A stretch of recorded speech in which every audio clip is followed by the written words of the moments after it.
मेरा फोटो लगा ना बराबर। यार हाँ सर, देखो सर चौपाल में बच्चे सर। हाँ देखो, आज बच्चों आज का विषय है शिक्षा का महत्व और ज्यादा ज्ञान दुख का मूल। दोनों विषय महत्वपूर्ण बेटा।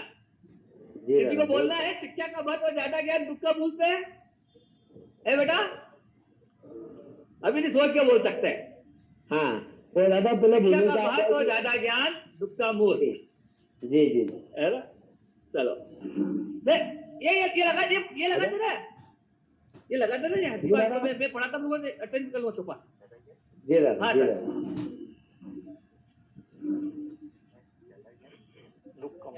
दादा। ये लगा दे पढ़ा। हाँ ठीक सर। हाँ दादा।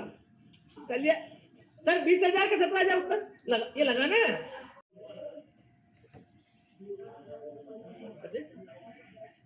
माइक म्यूट कर देना। शानदार। पंकज, प्रतीक सर नमस्ते। नमस्ते सर। कैसे हो? बढ़िया बढ़िया सर। मंत्री जी अपने प्रतीक जी चोटिया सर है, जावरा के निवासी और अभी गोवा में हैं और आईटी के एक्सपर्ट है मंत्री जी, प्रतीक जी चोटिया। सर से परिचय है मेरा। नमस्कार। अच्छा सर। अच्छा। जी जी जी जी जी जी। और प्रतीक क्या हालचाल? बढ़िया है। कि वीडियो चल रहा है क्या दादा का नीचे? हाँ दादा ऑनलाइन क्लास पढ़ा रहे तो उन्होंने लाइव कर दिया क्लास से, पर वो म्यूट ज्वाइन करते रहेंगे दादा क्लास में अभी युवाम में रतलाम में। जी जी जी जी जी जी। अरे पंकज, क्लास के बच्चे आदित्य करण को सुन पा रहे? जय श्री कृष्ण। जय श्री कृष्ण भैया। भैया कहा मुंबई पहुंच गए, कहाँ हैं आप? 10 दिन तक घर पहुंच जाऊंगा। अच्छा अच्छा। आज की मीटिंग आपको संभालना है भैया दीपक सर?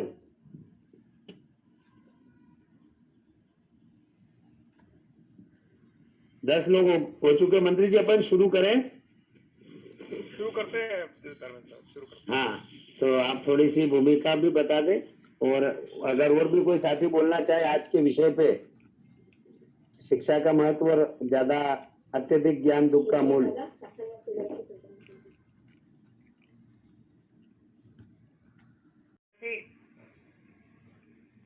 हम सभी को पता है कि हम एक विषय पे चर्चा कर रहे हैं और वो विषय की कड़ी में ये तीसरा टॉपिक है। पहले 2 विषय थे, हमारे पास समय की कमी है, फिर पैसे की कमी है, फिर हम एजुकेशन की कमी है ज्यादा है, इस विषय पे चर्चा कर रहे हैं। तो पहले दिन हमने देखा कि हमारा ये कहना कि हमारे पास समय की कमी है, ये बात तथ्यपरक नहीं है, गलत है। फिर हमने देखा कि हमारे पास पैसे की कमी है, तो उस विषय में भी हमने देखा कि ये बात भी ज्यादा तथ्य नहीं है।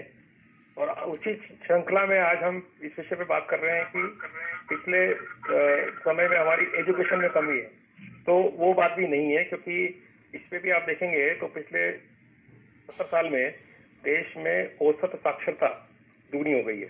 साक्षरता का मतलब खाली नाम लिखना आता है या गणित आती वो नहीं है, साक्षरता का स्तर भी थोड़ा सा सुधरा है। काफी कॉलेजेस हो गए हैं, primary education, secondary education, technical education, सब चीजें सुधरी है। तो आज हमारी विषय ये है कि हमारे पास टाइम भी ज्यादा हो गया है, पैसा भी ज्यादा हो गया है और एजुकेशन भी ज्यादा हो गई है। ये सब ज्यादा होने के बाद असंतोष क्यों है समाज के अंदर, ये एक विषय है। और इस विषय पे अगले हफ्ते हम मनोविज्ञान की विशेषज्ञ श्रीमती हीरामणि जैन को लेके आएंगे और इस विषय पे चर्चा करेंगे कि हमारी इतनी सारी सुविधाएं बढ़ने के बाद, शिक्षा बढ़ने के बाद, उम्र बढ़ने के बाद व्यक्ति का असंतोष क्यों बढ़ रहा है। तो इसको मैंने नाम दिया था, जो टाइम की बात थी तो उसको विटामिन टी हमने बोला है, पैसे की बात थी उसको विटामिन एम बोला है, और आज हम एजुकेशन की बात करते तो इसका नाम अपन ने दिया है विटामिन ई। एक मिनट, अगर आपको आवाज नहीं आ रही, आवाज आ रही? हेलो, आ रही है मंत्री जी, आ रही है, आप चालू रखे। हाँ आ रही है। क्योंकि मैं ब्लूटूथ से जुड़ा था, ब्लूटूथ अभी मेरे ख्याल से ऑफ हो गया, तो एक मिनट का समय दे, मैं अभी सीधे इसके स्पीकर पे आ जाऊंगा। हाँ, आ रही आवाज? आ रही है मंत्री। आज हम चर्चा करने के बाद असंतोष बढ़ा है, तो दो बातें हैं इसमें। एक तो एजुकेशन के बढ़ने के बाद हमारी जागरूकता बढ़ गई है, तो जागरूकता बढ़ने से असंतोष बढ़ना स्वाभाविक है कि भाई। तो हमें ये देखना है कि हम अधिकारों के प्रति तो जागरूक हो गए, लेकिन क्या हम हमारे कर्तव्य के प्रति जागरूक हैं? तो कहीं ना कहीं हमें लगता है कि देश, समाज, परिवार, व्यक्ति सब हमें धोखा दे रहा है, जबकि ऐसा नहीं है। हमारा थोड़ा कहीं कहीं विचार बदलना पड़ेगा कि कहीं ना कहीं हम अभी कहीं कमजोर साबित हो रहे हैं। तो इसी विषय पे मैं चाहूंगा कि अपने सभी साथी अपने अपने विचार व्यक्त करें, और मैं लगातार जुड़ा रहूंगा। गांव आया हूँ आज मैं। आपको सभी को पता है कि मुंबई में गांव गोद ले रखा है हम लोगों ने, और 70-75 गांव है जिसमें हम रोजगार और कृषि और बहुत सारे प्रकल्प पे काम करते हैं। हर महीने के पहले रविवार को हमारे गांव में मीटिंग होती है, जहाँ पे सभी ट्राइबल एरिया के 10-15 कार्यकर्ता अलग अलग गांव के आते हैं, हम चर्चा करते हैं। फिर यहाँ से मैं अपने गांव भी जाऊंगा।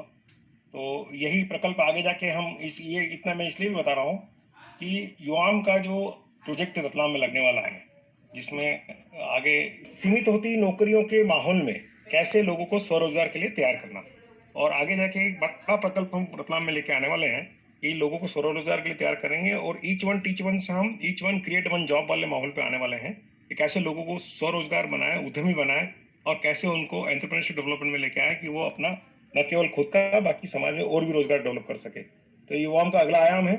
तो आज ये TEM जिसको मैंने नाम दिया है, टाइम, एजुकेशन और मनी, ये TEM, और मालवी भाषा में हम उसको बोलते हैं टेम बोलते हैं।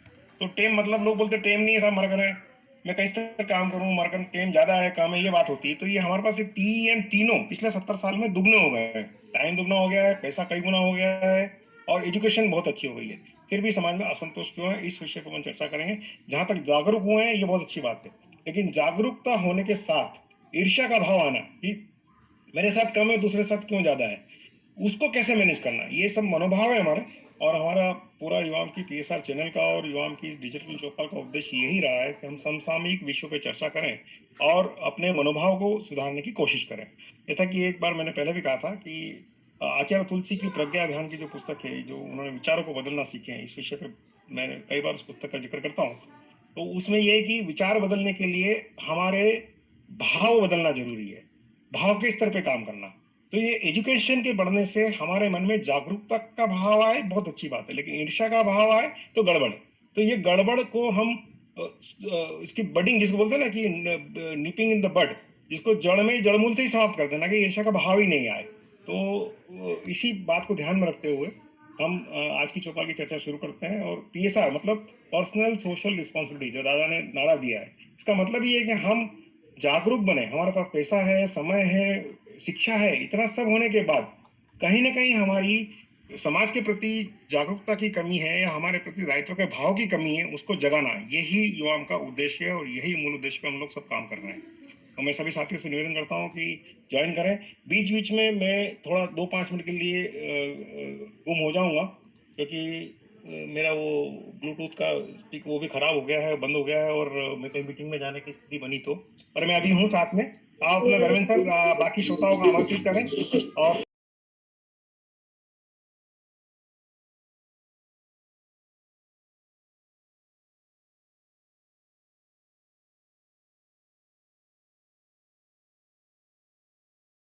हाँ हाँ गाँव विकास में साथ जुड़े हुए हैं, लेकिन ये चार्टर्ड अकाउंटेंट है। और मैं धर्मेंद्र से आग्रह करूंगा कि अगला विचार अमित सर को मौका दे। 5 मिनट अमित अपने विचार रखेंगे। इनको मैंने बताया पूरा युवाओं के बारे में, युवाओं की गतिविधि के बारे में, PSR के बारे में, हम क्या करना चाहते हैं, और कैसे हम स्वरोजगार पे काम करके युवाओं का वेंचर कैपिटलिस्ट फंड बना के हाँ अमित को बोलता हूँ। बड़े ही हर्ष का विषय है कि आज हमारे बीच में मुंबई के जाने माने CA एवं सोशल एक्टिविस्ट अमित जी जैन हमारे बीच में विशेष अतिथि के रूप में उपस्थित है। मैं आदरणीय अमित जी जैन साहब से अनुरोध करूंगा कि आज के विषय पर हमारा मार्गदर्शन करें। भाई अमित जैन। नमस्ते सर, अमित जैन हियर। और मैं मंत्री जी का बहुत सालों से जानता हूँ एक दूसरे को, और हम साथ में बहुत काम करते रहते हैं।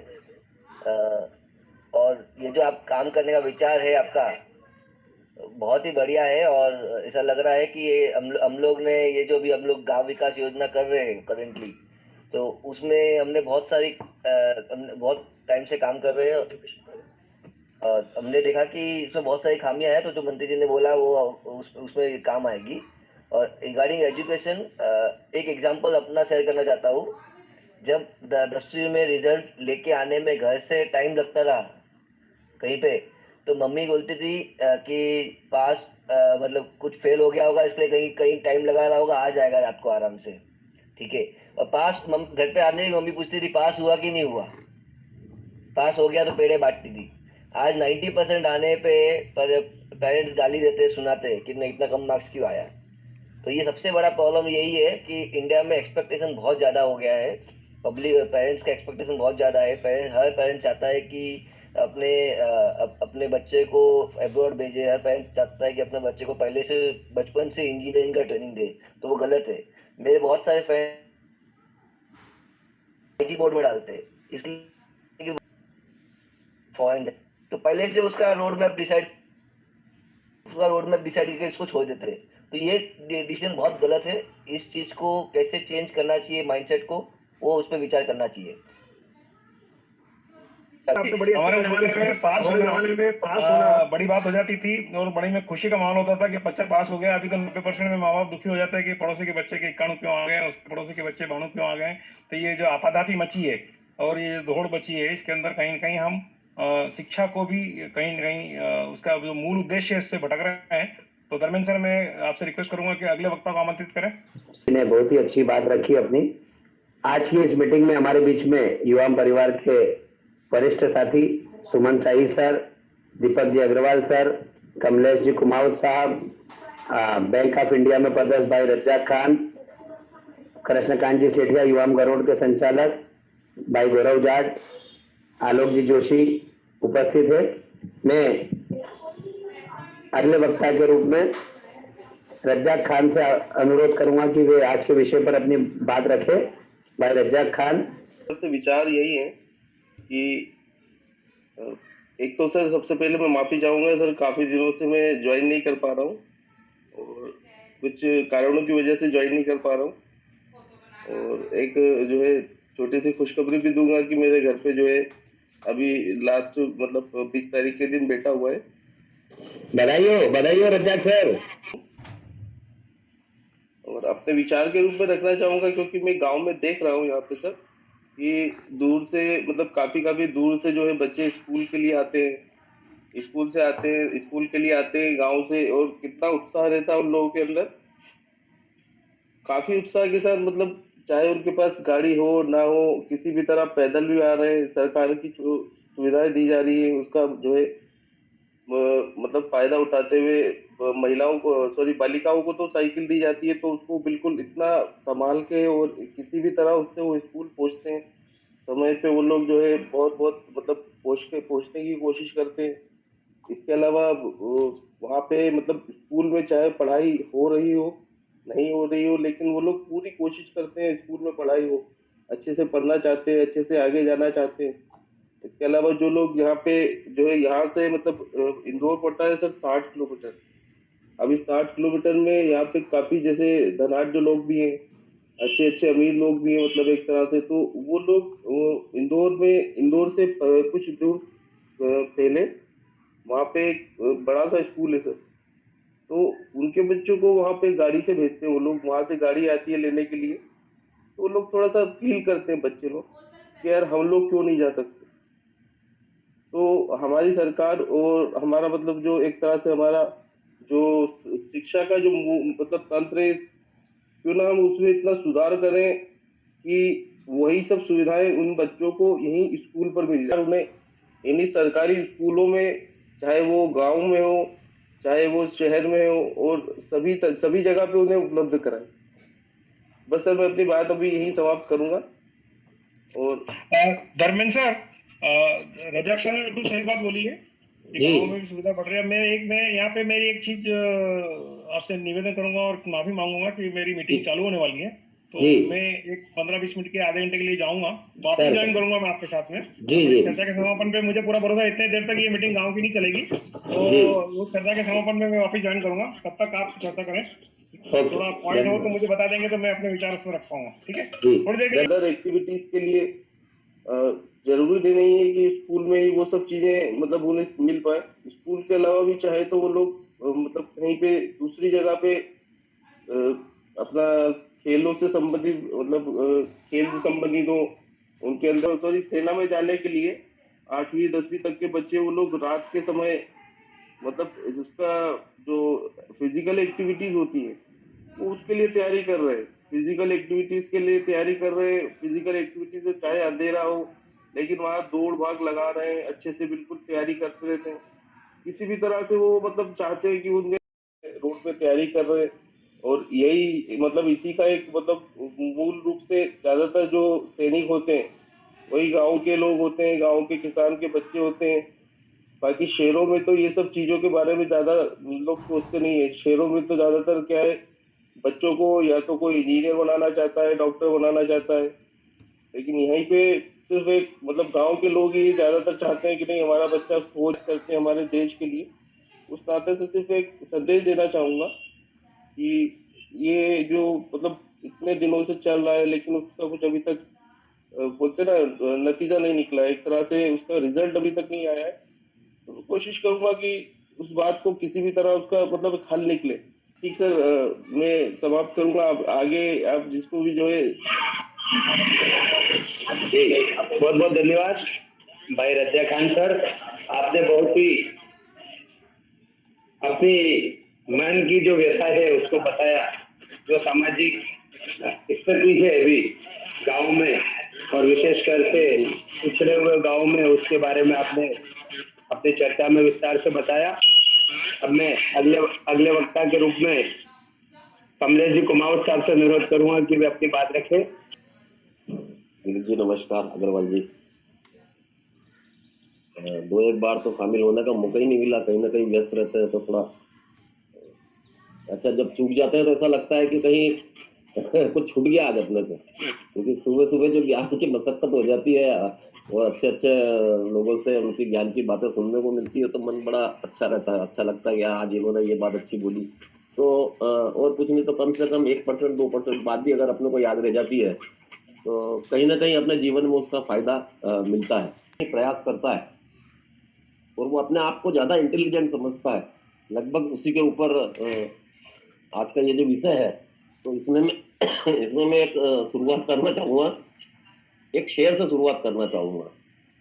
जो मंत्री जी अक्सर बोलते हैं कि हमने अपना ये जो है दारू पिलाने वाला जो कार्यक्रम रहता है कि ये भी एक प्रकार की दारू है जो ज्ञान के रूप में अपन अन्य लोगों को देते हैं और बांटते हैं।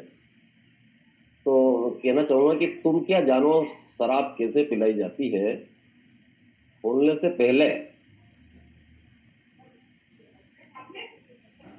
से पहले बोतल हिलाई जाती है, फिर आवाज लगाई जाती है कि आ जाओ दर्द दिल वालों, यहाँ दर्द दिल की दवा पिलाई जाती है।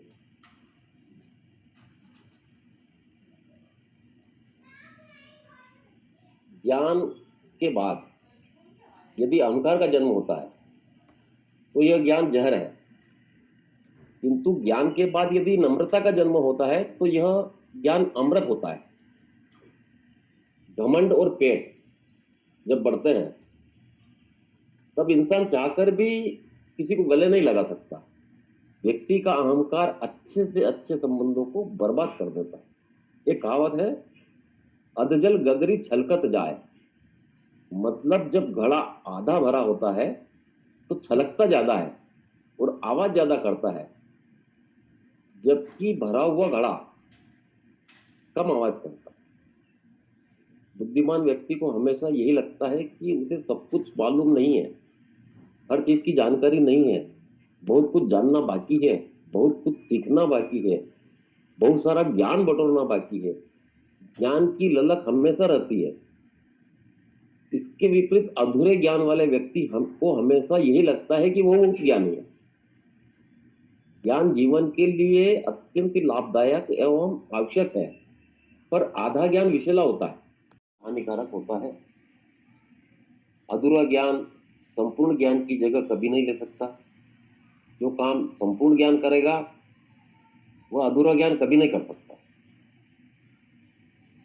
आज के इस आधुनिक दौर में हर क्षेत्र में ऐसे लोगों की जरूरत है जो विशेषज्ञ हो, जो हमारा बेहतर मार्गदर्शन कर सके, एक हमारी तरक्की में मदद कर सके। परंतु दुर्भाग्यवश ऐसा नहीं है। विशेषज्ञों की भारी मात्रा में कमी है, अभाव है। बहुत से आधे अधूरे ज्ञान वाले व्यक्ति विशेषज्ञ का चोला पहनकर घूम रहे हैं।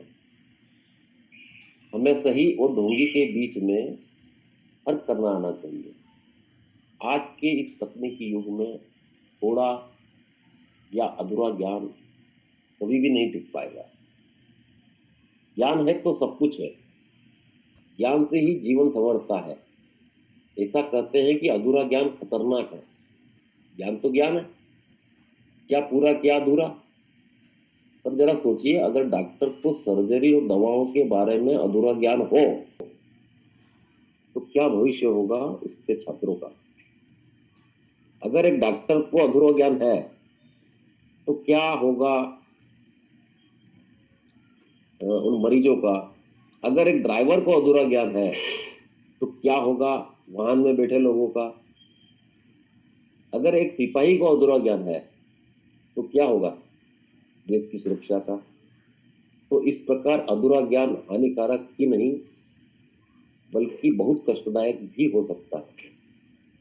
जिस व्यक्ति को अधूरा ज्ञान होता है वो हमेशा इस भ्रम में रहता है कि उसे बहुत कुछ मालूम है, बहुत कुछ पता है, हालांकि उसकी। आपने विस्तार से आज के विषय पर अपनी बात रखी।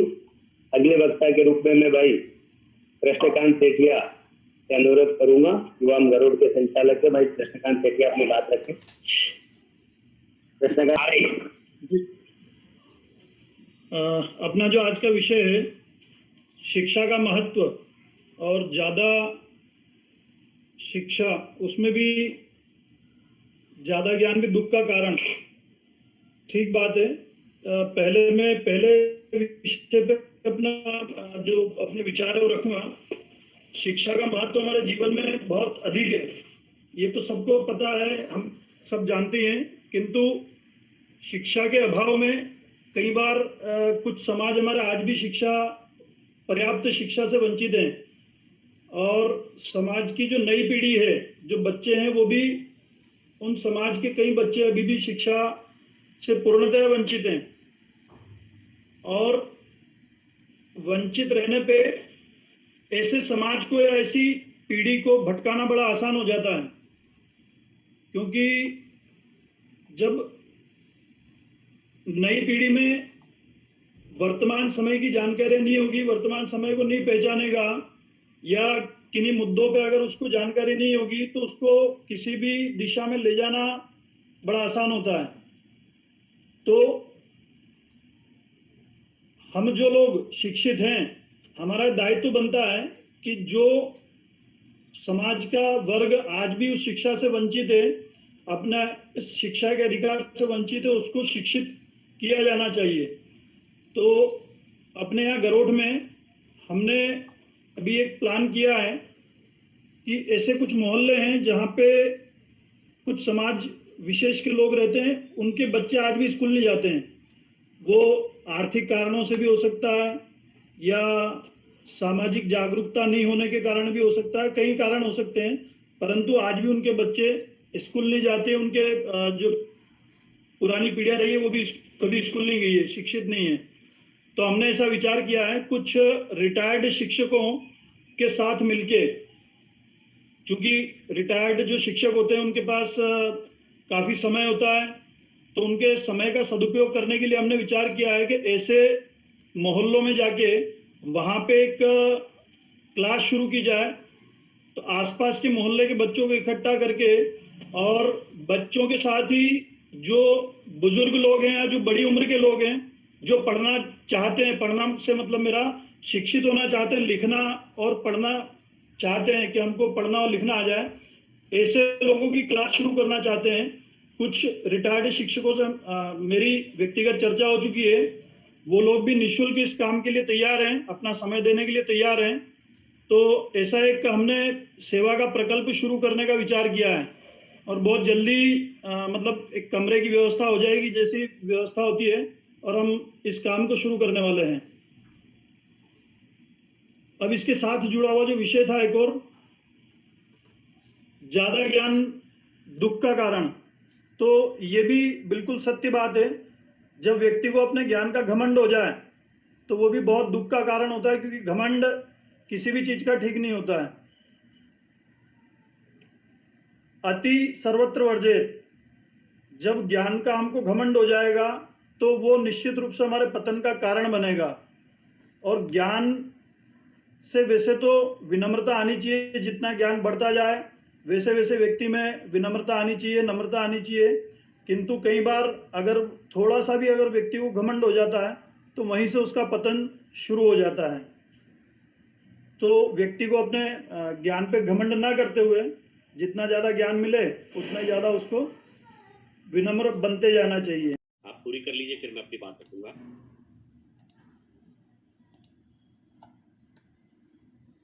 दुख का मूल कारण होता है।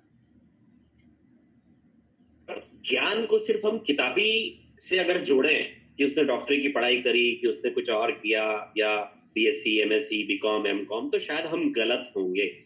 ज्ञान का अर्थ ये नहीं होता कि सिर्फ शिक्षा प्राप्त करे वही ज्ञानी होता है। ज्ञान कई प्रकार का हो सकता है, पर अत्यधिक ज्ञान की जब हम बात करते हैं तो कहीं ना कहीं वो ये होता है कि जब हम जो चीज जानते हैं या समझते हैं, या हमारी ऐसी कुछ मान्यताएं हैं कि जो हम मानते हैं यही सही है, चाहे वो धर्म से रिलेटेड हो, चाहे राजनीति से रिलेटेड हो, चाहे विज्ञान से रिलेटेड हो, और हमने कहीं से सुनी हो, और वो अंदर हमारे जब बहुत भर जाता है तब हम उसको हर जगह पर एक वाद विवाद के रूप में या अपनी बात को सबके ऊपर रखने की कोशिश करते हैं। और जब हम वो तर्क वितर्क बहुत ज्यादा करने लगते हैं तब वो दुख का कारण बन जाता है। दुख का कारण इस तरीके से बनता है कि हम हर जगह अपनी राय देने की कोशिश करते हैं, और जब हम राय देने की कोशिश करते हैं तो कहीं ना कहीं एक लकीर सी हमारे और सामने वाले के बीच में खड़ी होने लगती है। अगर आपकी बात में दम है तो कर्म में शामिल नहीं होते, तब वो अत्यधिक ज्ञान का स्वरूप ले लेता है। चाहे वो शमशान घाट में चिता को सजाने की ही बात क्यों ना हो, वहां किए जाने वाले कर्मकांड की ही क्यों ना बात हो, ये सब चीजें जो होती कहीं ना कहीं अत्यधिक ज्ञान का एक स्वरूप होती है।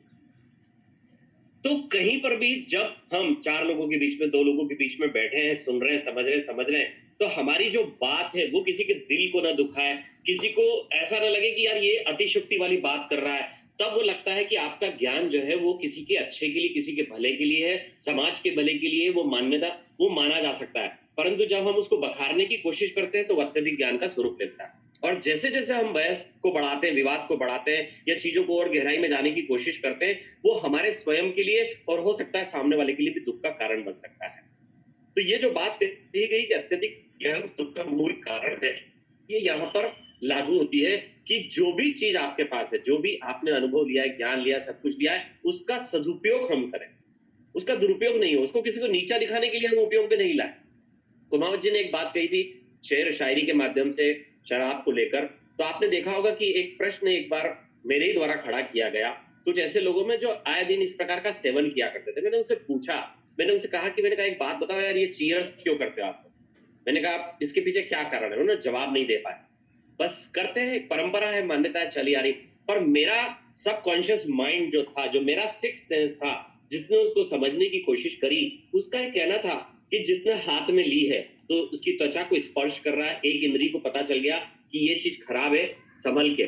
जुबान में चखा, उसको भी पता चल गया कि ये चीज खराब है, संभल के। आंखों ने देखा, उसको भी पता चल गया, और नाक ने सूंघा, उसको भी पता चल गया, पर कानों को पता नहीं चला। इसलिए वो कांच के गिलास को या जो भी गिलास वो वापर रहे हैं उसको टंका के वो कहते हैं चीयर्स। तो उस कानों को भी पता चल जाता है भैया जो चीज मैं इस्तेमाल कर रहा हूँ वो मेरे लिए नुकसानदायक है, उससे मुझे संभल कर रहना चाहिए। तो जब आप किसी ऐसी चीज में भी अच्छाई ढूंढ लेते हैं या उसको दूसरे तरीके से कहते हैं, तो वहां ज्ञान बखारना नहीं होता, वो सामने वाले को एक सही सलाह देना होता है। तो अत्यधिक ज्ञान वाली जो बात आज कही गई है, ये जीवन के हर क्षण हर पल लागू होती है। कभी भी आप सुबह से उठकर रात तक देख लीजिए, घर में सुबह उठेंगे, पत्नी के साथ आपका जो वार्तालाप है, वो बच्चों के साथ आपका वार्तालाप, शानदार के दीपक, साथ आपका वार्तालाप, बहुत शानदार दीपक, बहुत शानदार। माता पिता के साथ आपका वार्तालाप, घर से बाहर निकले, आप किसी दुकान पर पहुंचे, स्कूल पहुंचे, कॉलेज पहुंचे, अपनी जॉब पर पहुंचे, जहां पर भी हम बात करते हैं वहां पर बात करते समय हमारी सहजता, सरलता यदि बढ़ने लगे, जरूरत से ज्यादा किसी के ऊपर हावी होने लगे, तो मान लीजिएगा वो अत्यधिक ज्ञान ही है और वो कहीं ना कहीं आपके दुख का कारण बनेगा। क्योंकि वो व्यक्ति हो सकता है आपकी बातों को सुन रहा हो पर स्वीकार नहीं कर रहा और मान लेगा कि यार ये आदमी बेकार है, और आपके प्रति उसके मन में हो सकता है दुर्भावना का भाव आ जाए और आपको ऐसा लगता है अपनी। मैं एक छोटा सा उदाहरण देता हूँ। जब मेरे पास 2 व्हीलर थी और मैं जब 2 व्हीलर पे जाया करता था तो मेरे पास में से 4 व्हीलर बड़ी तेजी से निकलते थे और कार में से पानी के छींटे जब मेरे पे उठते थे तो मेरे मन में क्रोध आता था कि क्या नालायक आदमी कार चला रहा है, इसका मतलब क्या हम छोटे स्कूटर वालों का ध्यान नहीं रखे। मन में गुस्सा आता था, पर उस गुस्से को मैंने कार ली तब ध्यान रखने की कोशिश करी कि यार उस समय मुझे गुस्सा आता था, आज मेरी वजह से किसी को गुस्सा ना आए। तो यदि मैं किसी चीज के किसी के ज्यादा बोलने से चिढ़ता हूं या मुझे ऐसा लगता है ये बकवास कर रहा है या फालतू की राय दे रहा है, तो मुझे भी इस बात का ध्यान रखना बहुत जरूरी कि मैं कहीं पर भी किसी भी प्रकार की ज्यादा राय नहीं दूं। और यदि मैं किसी के घर में जाने के बाद उसका शादी ब्याह दुख या कोई भी काम हो उसमें एक पार्ट एंड पार्सल नहीं बन रहा, उसमें शामिल नहीं हो रहा हूं, तो मुझे राय देने का कोई अधिकार नहीं। तो इसी को कहते हैं अत्यधिक ज्ञान। तो मेरा मानना है कि आज का विषय बहुत मायने रखता है और बहुत छोटी छोटी चीजों में हमारी दैनिक दिनचर्या में यदि हम इस बात का ध्यान रख लें तो आपको लगेगा कि शाम को जब आप घर पहुंचते वक्त खाना खाते हो, जब नींद लेते हो, तो आपके मन में किसी भी प्रकार का कोई संताप, तनाव या सिर दर्द नहीं होता और न सामने वाला जिनसे दिन भर में आप मिले आपको कोई ऐसा नहीं लगता कि आज मैंने किसी का दिल दुखाया। मैं ये इतना कहकर अपनी बात यहीं पे समाप्त करता हूँ। और इसमें एक धर्मेश सर मैं बोल दूं? जी दादा बोलिए जी दादा, बहुत ही शानदार बात की आपने। आप आधा से ज्यादा अपनी बात रखेंगे। दादा स्वागत है। हाँ जी नमस्कार। एक तो मैं माफी चाहता हूँ, थोड़ा सा विलम्ब से आया आपकी महफिल में और थोड़ा सा मैंने आज इसके अमृत पान से थोड़ा सा वंचित रहा मैं। देखिए दीपक ने भी बहुत अच्छी बात बोली और उसके पहले मैंने गोपाल का सुना था। गोपाल ने भी बहुत अच्छा बोला, बहुत ही सही बोला दीपक ने। जबकि हमारे कार के छींटे लगता था, हमें कार वाले पे गुस्सा आता है, बराबर है, और ये कई बार सभी के साथ होता है। लेकिन हमें कार पे गुस्सा जो आ रहा है, दीपक ने उस गुस्से को कन्वर्ट किया तो ये गुस्सा एक पॉजिटिव हो गया। इस बात का हो गया कि मेरी भी जिद हो गई कि मैं भी एक दिन ऐसा आदमी बनूं कि मेरे पास भी कार हो। अगर उसको पॉजिटिव कन्वर्ट कर दिया, नेगेटिव कन्वर्ट करेंगे तो अपने उसको गालियां देंगे 4-6 और भाटा उठा के मार देंगे, कुछ भी कर लेंगे। और पॉजिटिव होगा तो अपने को वो अपने लिए एक इंस्पायरेशन का काम कर जाएगी। तो ये हमारे ऊपर है। तो मैं अभी जब इस संदर्भ में आचार्य महाप्रगति को पढ़ रहा था इस ज्ञान के मामले में, और ज्ञान के मामले में मनोविज्ञान के भी कई लोगों ने बहुत अच्छा लिखा है, बहुत सुंदर भी लिखा है। तो उसमें ये कहा कि ये ज्ञान हम 2 प्रकार से प्राप्त करते हैं, एक बाहरी दुनिया से और एक अपने अनुभव से। तो अनुभव से जो ज्ञान आता है वो करीब करीब आत्मा के अंदर से आता है कि हमारी आत्मा किस तरह से उस ज्ञान को पॉजिटिव करती है, पर व्यक्तिगत ज्ञान बाहर का होता है। तो महाप्रति ने कहा कि ज्ञान जब हमारे पास में होता है तो ज्ञान भाव में कन्वर्ट होता है पहले, और भाव में कन्वर्ट होने के बाद में वो जरूरी नहीं कि कर्म में परिवर्तित हो या ना हो। जैसे हम जा रहे हैं, एक्सीडेंट हुआ, एक्सीडेंट में घायल करा रहा है, हमारे मन में भाव आया कि इसको बहुत तकलीफ है, इसको सहायता करना चाहिए, पर ये भाव कर्म में परिवर्तित होगा ये जरूरी नहीं है। तो प्रश्न ये है कि हम सभी सकारात्मक भावों से भरे हुए हैं। हमारा मनुष्य में जन्म होना ही इस बात का पैमाना है कि परमात्मा ने हमें सब सकारात्मक पॉजिटिव थिंकिंग देके पैदा किया। सकारात्मक भाव माने मनुष्य के प्रति, प्रकृति के प्रति, परमात्मा के प्रति, पेड़ पौधों के प्रति, सबके प्रति सकारात्मक भाव है। पेड़ नहीं काटना है, पानी खराब नहीं करना है, मिट्टी खराब नहीं करना है। तो ये हमें सकारात्मक भाव है हमारे मन में सारे। पर समय और काल के साथ साथ इन भावों में कुछ अच्छी और कुछ खराब चीजें जुड़ जाती है। वो जो अच्छी और खराब चीजें जिनके माध्यम से आती है, मनोविज्ञान उसका अध्ययन कर रहा है। बड़े विद्वानों ने अध्ययन किया कि मैं जब जन्म हुआ तो मैं बिल्कुल सच्चा था, सच बोलता था, प्रेम करता था प्रकृति सबसे, बच्चा था तो मैं धीरे धीरे जैसे बड़ा हुआ तो मैं झूठ क्यों बोलने लगा। मेरे मेरे अंदर ईर्ष्या, राग, द्वेष, नफरत, घृणा, क्रोध, लोभ ये कहां से आ गए, ये क्यों हावी हो गए मेरे व्यक्तित्व पर, मेरे व्यवहार में। तो इसका अध्ययन कई विद्वानों ने किया है और हिंदुस्तान के सारे संतों ने इसका अध्ययन किया है। तो उसके तो जो अपन इसको संक्षेप में बोले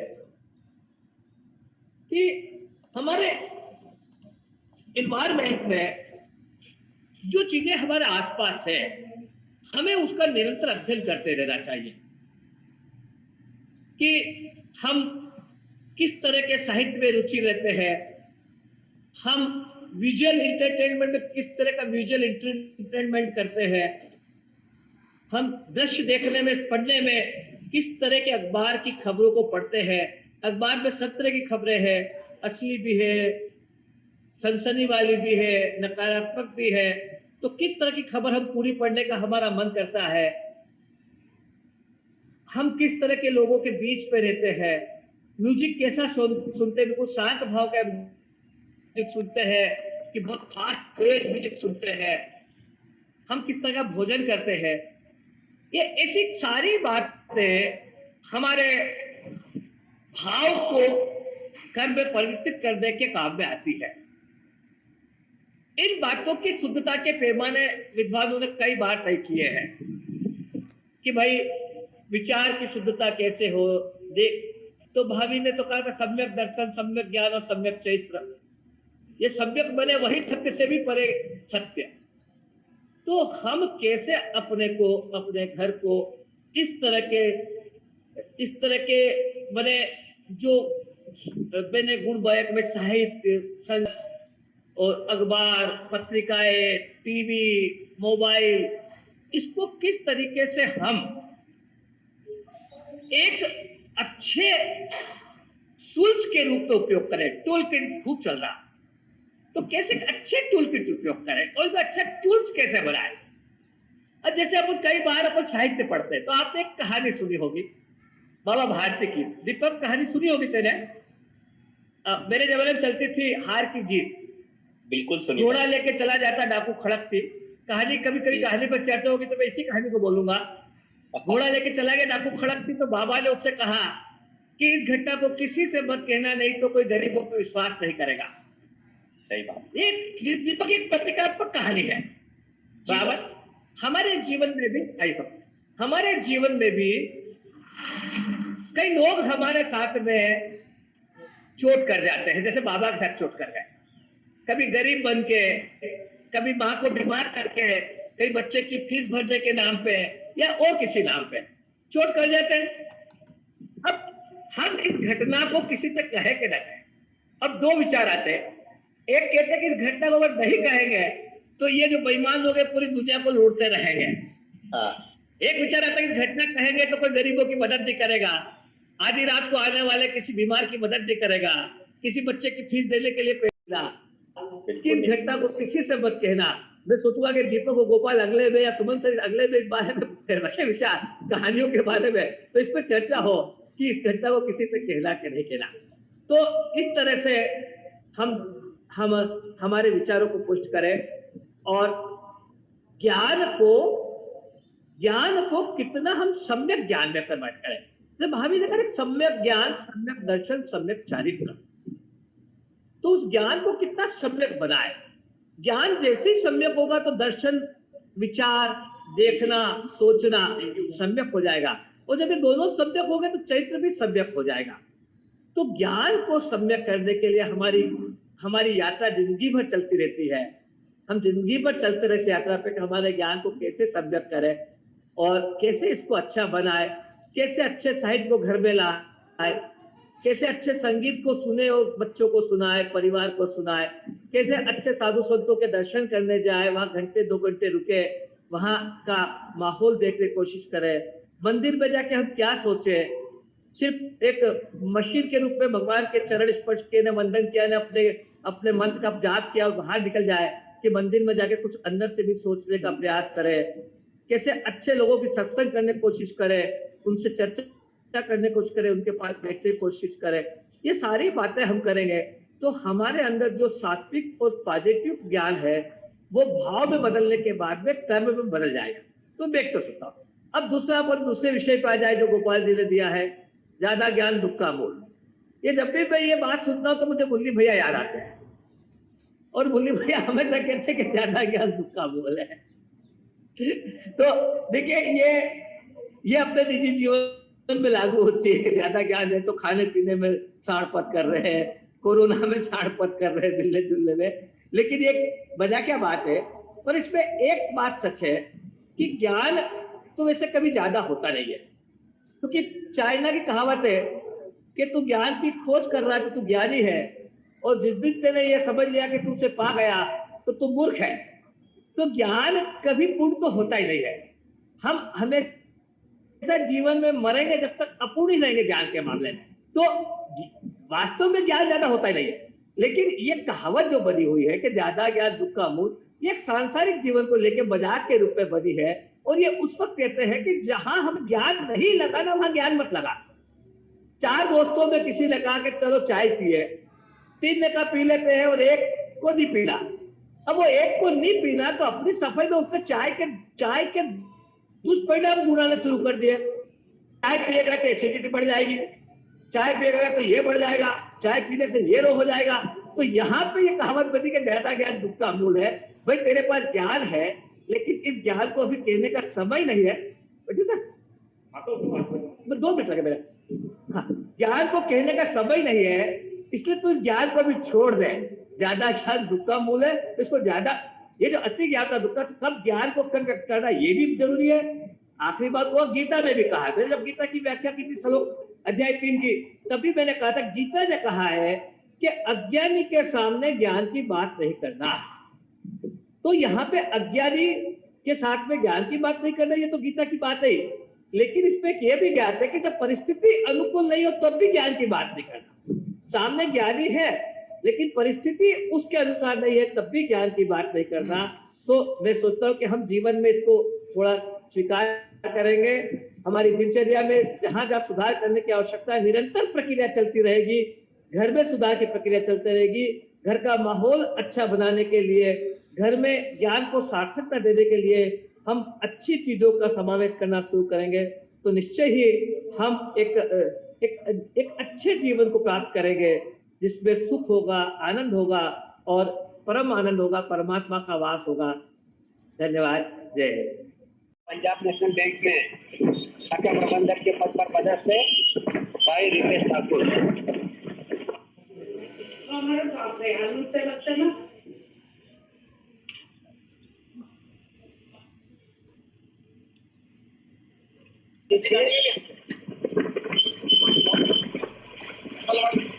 बहन प्रांजल माननीय भी अपनी बात रखें।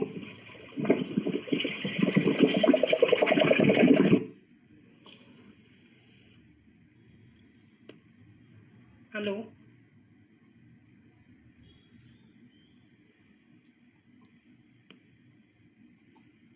हाँ बोलिए, आवाज आ रही है आपकी? जी जी।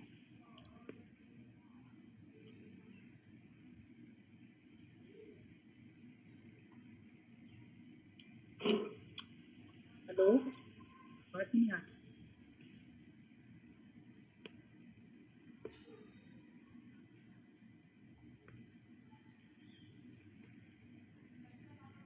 ज्ञान बिक गए, ध्यान बिक गए, कलम बिकी, सम्मान बिक गए। छोटी छोटी सुविधाओं पर बड़े बड़े ईमान बिक गए। सिर्फ दस्तखत की ही देरी थी, कागज पर बलिदान बिक गए। उनसे पूछ जिंदगी क्या है, जिसके सब अरमान बिक गए। ज्ञान बिक गए, ध्यान बिक गए, कलम बिकी, सम्मान बिक गए। छोटी छोटी सुविधाओं पर बड़े बड़े ईमान बिक गए। उनसे पूछ जिंदगी क्या है, जिसके सब अरमान बिक गए। सिर्फ दस्तखत की ही देरी थी, कागज पर बलिदान बिक गए। धन्यवाद सर। बहुत बढ़िया सर, बहुत बढ़िया। अत्यधिक ज्ञान की श्रेणी में नहीं आएगा, और वो अत्यधिक ज्ञान तभी कहलाएगा जब हम सामने वाले के ऊपर उलाहना देने का, ताने देने का या ऐसा काम करेंगे और राय चंदी देंगे परंतु उस कर्म में शामिल नहीं होंगे, उसको सहयोग नहीं करेंगे, तो वो सिर्फ एक राय रह जाती है और वो कहीं ना कहीं दुख का कारण बनने लगती है, जो कि सामने वाले की परिस्थितियों के अनुकूल नहीं होता, जिसको वो कर नहीं पा रहा अपनी परिस्थिति में जनवश। ये सही बात कही सुमन सर आपने, और गोपाल जी भी हमारे साथ शामिल हो गए हैं, दादा ने भी अपना वक्तव्य रख लिया है। यदि कोई अपनी बात और कहना चाहता हो तो ठीक है, वरना हम मंत्री जी को कहेंगे कि वे इसका समापन करें।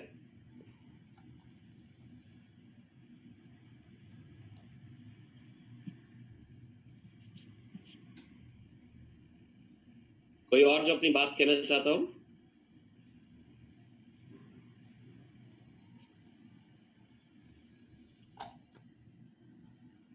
प्रांजल आप अपनी बात कहना चाहते हैं क्या?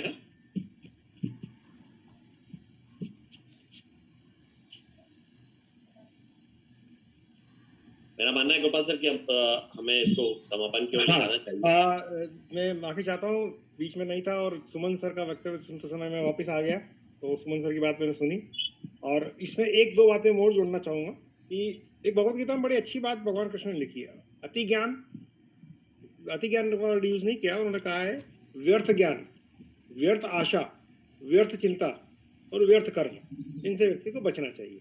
ये बड़ी महत्वपूर्ण बात है और ये हजारों साल पहले भगवत गीता में लिखे कि हम लोग व्यर्थ की चीजों में अपना समय बर्बाद न करें। तो ज्ञान में ज्ञान होना चाहिए, शिक्षा होना चाहिए, जागरूकता होना चाहिए, ये सब आवश्यक है, लेकिन ऐसा ज्ञान, अनावश्यक ज्ञान जो हमें किसी काम का नहीं है, उसकी अभी भरमार हो गई है और वो कहीं ना कहीं हमारे असंतोष का बहुत बड़ा कारण हो रहा है। हम जिस विषय को जानते नहीं है, जो डॉक्टर है वो इंजीनियर बनना चाहता है, जो इंजीनियर है वो बोलता है शिक्षक अच्छा है, शिक्षक को लगता है कि व्यापार अच्छा है, व्यापारी को लगता है कोर्स और अच्छा है, तो हम एक दूसरे के अंदर कहीं खुशी ढूंढने की कोशिश करते हैं और वो अति ज्ञान कहीं न कहीं हमारे मन में एक ईर्ष्या का भाव, जलन का भाव पैदा कर रहा है। तो जैसा कि मैंने शुरू में भी कहा था कि ज्ञान से जागरूकता बढ़े वहां तक ठीक है, लेकिन ज्ञान से असंतोष और ईर्ष्या बढ़े वो ठीक नहीं है, तो वो संतुलन हमें बनाना चाहिए। और एक चीज जो मैंने कहीं पढ़ी और मुझे अच्छी लगी, जो बचपन में हम माता पिता सुनते आए थे, कि ऐसा ज्ञान जो आपको आजीविका नहीं देता हो, रोटी नहीं देता हो, वो किसी काम का नहीं है।